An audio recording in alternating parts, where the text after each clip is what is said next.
واش عمرك سمعتي على بنت ما كتعكسش في المرايه؟ كلشي بدا في دار عاديه، ولكن اللي كان ورا المرايه ماشي عادي. قصه غريبه وغامضه، ولكن نهايتها غادي تفرحك وتخوفك في نفس الوقت. هذه هي القصه ديال الطفله اللي ما كتعكسش في المرايه. في حي شعبي في مدينه الدار البيضاء كانت كاينه سميتها ناديه عايشه مع بنتها الصغيره سلمى. حياتهم بسيطه ولكن فيها شي حاجه ما كانتش مفهومه. سلمى ما كتعكسش في المرايه. في الاول ناديه ما خداتش الامر بجديه، قالت يمكن الاضاءه ولا التعب، ولكن كل مره كتحاول تصور بنتها في المرايه الصوره كتخرج ناقصه، حتى النهار اللي جابت فيه المصور يصور سلمى في العيد بان الجسد ولكن الوجه ما بانش. المصور تخلع وقال هاد البنت ماشي عاديه، شوفي ليها شي فقيه.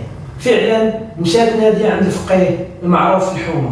الفقيه شاف الطفله وسكت شويه وقال هاد البنت ما جاتش بوحدها، فيها روح مربوطه معاها من نهار تزادتش. ناديه صدمات وسولات شنو خاصني ندير. جاوبها ما تخليهاش توقف قدام المرايه ولا تلعب بوحدها في الليل، وخصوصا ما تسوليهاش مع من كتهضر. بدات ناديه كتلاحظ ان بنتها كتفيق بالليل وكتضحك بوحدها، كتسمعها كتقول بصوت رقيق ما نمشيش، لا ما نمشيش ماما غاديش تخليني. وفي النهار سلمى كتبان هادئه ولكن عينيها فيها شي نظرات غريبه. واحد الليله ناديه فاقت وسمعت صوت بنتها جاي من جهه الحمام. مشات تشوف ولقاتها واقفه قدام المرايه كتهضر مع شي حاجه ما بيناش. قالت لها سلمى مع من كتهضري؟ جاوباتها وهي كتشير في المرايه مع بنت بحالي. قالت لي غير انا اللي نقدر نشوفها.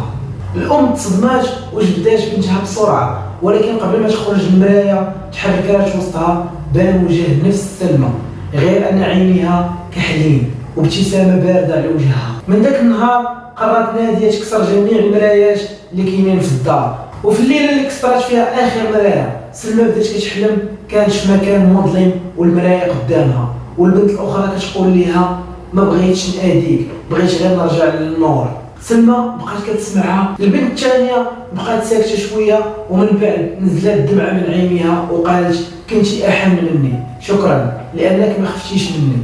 وفجاه المرايه تلمعات بنور قوي والظلال تلاشات فيه. بالصباح ناديه فاقت وشافت بنتها نايمه بهدوء ووجه منير لاول مره.